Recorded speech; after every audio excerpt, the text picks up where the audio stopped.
Rucha Sarda. So I have over the years personally mentored, जैसे personally phone पे बात करके मैंने 10,000 स्टूडेंट्स को गाइड किया है, इतने सारे स्टूडेंट्स के सक्सेस स्टोरीज देखे हैं, बहुत सारे स्टूडेंट्स को वीडियोस हेल्पफुल रहे हैं. But I have observe this one thing कि there is a guidance missing at the entry level. जहाँ पे सीए फाउंडेशन का स्टूडेंट है या 11th स्टैंडर्ड का स्टूडेंट है या 12th स्टैंडर्ड का स्टूडेंट है, उसको गाइडेंस मिसिंग आउट हो जाती है. बिकॉज 12th में प्रोफेसर उनके सब्जेक्ट्स में कैसे एक्सेल करना है, 12th में कैसे मार्क्स लेके आना है वो सिखाते हैं. फाउंडेशन के कोचिंग्स में फाउंडेशन के सब्जेक्ट्स में कैसे मार्क्स लेके आने हैं एंड उसमें कैसे स्कोर करना है वो सिखाते हैं. लेकिन वो जो बच्चा है उसको अभी तक आदत है एक ही एग्जाम देने की. अभी सडनली उसके ऊपर प्रेशर है ना कि 2 एग्जाम्स का, but at the same time 2 बहुत इंपॉर्टेंट एग्जाम्स का. सीए 12th स्टैंडर्ड की जो एग्जाम्स है ये तो बहुत इंपॉर्टेंट होती है, सोसाइटी पेरेंट्स सब इन्वॉल्व हो जाते हैं, सबकी एग्जाम्स होती है ये बेसिकली कि इसमें तो 90% प्लस मार्क्स मिलने ही चाहिए. और at the same time CA foundation का एग्जाम्स है, ये भी फर्स्ट अटेम्प्ट में क्लियर करना जरूरी है. बिकॉज अगर फर्स्ट अटेम्प्ट में क्लियर नहीं किया तो फिर वहां पे लो सेल्फ स्टीम हो जाता है. तो how to manage both of these important things together, this is the main crux of this video. In fact guys, ये चैनल ही मैंने इस चीज के वजह से बनाया है ताकि मैं सीए फाउंडेशन के entry level students, 11th standard students, 12th standard students को गाइड कर सकूं, सो दैट अगर आपका बेसिक्स क्लियर हो ना, फाउंडेशन क्लियर हो, तो आप आगे जाके इजीली एक सेट पैटर्न में, एक फ्लो स्टडीज में आप ढल जाते हो. लेकिन अगर यहाँ पे थोड़ी ऊंच नीच हो गई तो पूरे सीए का आगे का करियर डामाडोल हो जाता है. तो अगर अभी तक आपने चैनल को सब्सक्राइब नहीं किया है तो सब्सक्राइब करके रखना, hit that bell icon, because time to time ऐसे टिप्स एंड ट्रिक्स और ऐसी बहुत सारी रियलिटी चेक्स में इस चैनल पे लाती रहूंगी. एंड अगर आप कुछ भी वीडियो चाहते हो तो आप कमेंट सेक्शन में कमेंट करके मुझे बता सकते हो कि ma'am this is what we want in the upcoming video. I would certainly consider it. The entire purpose is to help you guys. ठीक है. सो गाइस अभी देखो 12th स्टैंडर्ड का तो आपको पता है सब्जेक्ट्स, बट फाउंडेशन में there are actually 4 papers but 8 subjects. कौन से 8 सब्जेक्ट्स हैं? 50% प्रैक्टिकल, 50% थियोरी. अभी प्रैक्टिकल कौन से हैं? Math, statistics, LR and accounts. And theory है BCK, BCR, economics and law. 8 papers हैं. अभी ये 8 पेपर्स को मैनेज कैसे करना है with 12th standard studies? The first point is learn to block your timings. अभी ब्लॉक कर दो टाइमिंग्स. आई नो कि इनिशियल जैसे आपका बोर्ड एग्जाम आता है तब आप बोर्ड एग्जाम्स को ज्यादा प्रेफर करेंगे ऑफ कोर्स, बिकॉज उसके मार्क्स भी इंपॉर्टेंट होते हैं. तो ऐसे डिसाइड कर लो शाम को 4 बजे तक, शाम को 4 साढ़े 4 बजे तक मेरा बेसिक टाइम है फॉर 12th स्टैंडर्ड की एग्जाम्स. ठीक है, 12th बोर्ड का प्रॉपरली प्रिपेयर करना है मुझे.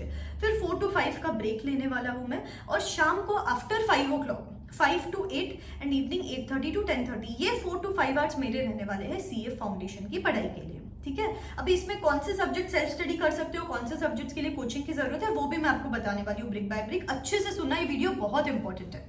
ठीक है. तो ऐसे करके आप first thing is you need to divide your day. Second thing is, अभी सी गाइस, अभी जब अपन 12th पढ़ते रहते हैं अपने को लगता है अभी ये पढ़ लेते बाद में फाउंडेशन का देख लेंगे. No, I would say register करके रखो. अगर सपोज मई में अगर आपको एग्जाम्स देना रहता है तो 4 month study period minimum required है. तो जनवरी में आपको जनवरी तक आपको एनरोल कर सकते हो, 1 जनवरी तक आप एनरोल कर सकते हो. तो रजिस्टर करके रखूँ. एंड रजिस्टर जैसे ही करते हो आप, आपके पास मॉड्यूल्स आ जाते हैं. ठीक है. ऑल्सो अगर आपने रजिस्टर नहीं किया है, उसके पहले ही आपको मॉड्यूल्स देखने हैं, तो आईसीआई के वेबसाइट पे there is this BOS knowledge portal. वहां पे आपको चारों सब्जेक्ट्स की मॉड्यूल मिल जाएगी जिसको आप डाउनलोड कर सकते हो. एंड आपको समझ जाएगा कि इसका सिलेबस क्या है. फर्स्ट ऑफ ऑल क्यों ये मैं बोल रही हूँ, बिकॉज मेरा सेकेंड पॉइंट है we need to understand the similarities at both the levels की. 12th में और फाउंडेशन में क्या क्या सिमिलैरिटीज है. तो जैसे एक सब्जेक्ट जिसमें बहुत सिमिलैरिटी है वो है अकाउंट्स. 70-80% सिमिलर है यार. BRS, consignment, company accounts, final accounts, बहुत सारी चीजें सिमिलर हैं. तो जब आप पढ़ाई करते हो तभी मेक श्योर करो कि दोनों सिलेबस साथ में कवर करो, so that you have a hold upon 70 to 80% of accounts of both the levels. ठीक है. सेकेंड चीज जो सिमिलर है वो है इकोनॉमिक्स. सो इकोनॉमिक्स भी 70-80% सिमिलर है। अभी यहाँ पे इकोनॉमिक्स MCQs है फाउंडेशन में, और वहाँ पे आपको थ्योरेटिकल बेस्ड पेपर है। दोनों तरीके की पढ़ाई साथ में हो जाएगी, डेप्थ में पढ़ाई हो जाएगी। सी क्या होता है ना गाइस, बेसिक प्रॉब्लम ही यहाँ पे ये है, 12th स्टैंडर्ड तक थोड़ा सा अपने को ना रटोफाई करने की आदत होती है, लेकिन जब फाउंडेशन की पढ़ाई करते हो यहाँ पे प्योर कॉन्सेप्ट चलता है, प्योर यहाँ पे स्किल बेस्ड चीजें चलती है, तो आपका दोनों पर्पस क्लियर हो जाएंगे, डेप्थ में भी पढ़ाई हो जाएगी और दोनों सब्जेक्ट की स्टेटस भी क्लियर हो जाएगा। तो इट्स बेटर कि डेप्थ में पढ़ाई करो और ये 70-80% ये दोनों सब्जेक्ट्स का सिक्योर कर लेते हैं। तो 2 पेपर ऐसे सिक्योर हो गए। सेकेंड क्राइटेरिया ऐसा है जो सिमिलर तो नहीं है ज्यादा ये सब्जेक्ट्स, लेकिन ईजी है। तो ईजी क्या है बोलती हूँ मैं आपको, BCR, LR और BCK, ये 3 जो सब्जेक्ट्स हैं वो इजी है। अभी क्या होता है जनरली मैं आपको बता देती हूँ, BCR इज इंग्लिश, बहुत इजी है यार, बहुत इजी है। जो मैंने आपको बोला ना रात को 8:30 to 10:30 पढ़ना है, वहां पे आप कर सकते हो ये छोटे सब्जेक्ट्स जो मैं बोल रही हूँ। BCR, BCK बिजनेस कम्युनिकेशन, ये भी बहुत इजी चैप्टर है। Again BCK is a MCQ based, तो वो भी हो जाएगा।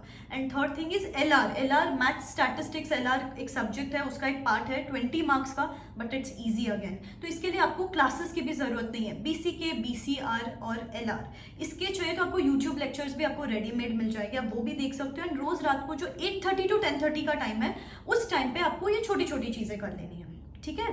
तो पहले 2 subjects accounts and economics majorly cover हो गए, ये 3 सब्जेक्ट्स रात के टाइम पे कवर हो गए, ठीक है। फिर बचता है मैथ्स, स्टैटिस्टिक्स एंड लॉ।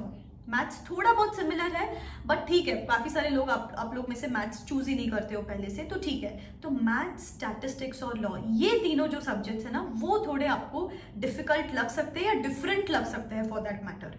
तो ये जो इवनिंग 5:30 to 8:30 का टाइम है या 5 से 8 का टाइम है, यहाँ पे आपको ये तीनों सब्जेक्ट्स पिक करने हैं, ठीक है।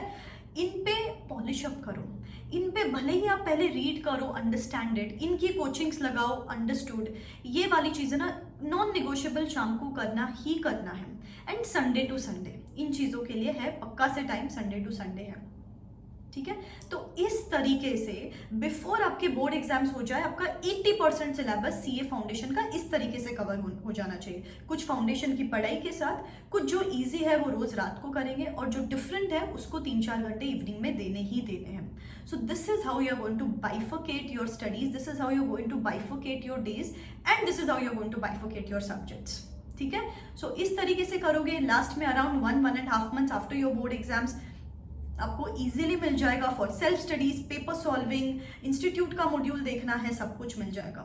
तो इंस्टीट्यूट का मॉड्यूल किस तरीके से देखना है, कौन से सब्जेक्ट्स का सीक्वेंस होना चाहिए, उसका टाइम टेबल मैं अलग से बनाऊंगी आपके लिए, लेकिन फिलहाल जब तक बोर्ड एग्जाम्स है तब तक आपको इस तरीके से आपकी पढ़ाई शेड्यूल करनी है, ठीक है। जो भी डाउट्स हैं मुझे डिस्क्रिप्शन बॉक्स में लिख दो, I will try and cover up in my next video, लेकिन this should be the basic fundamental, ठीक है। So yes, wish you all the best, wish you all the luck. Just remember, it is all about time management. Time manage करो, certainly you can excel at both the levels. ठीक है? So believe in yourself. This is me signing out. Wish you all the best.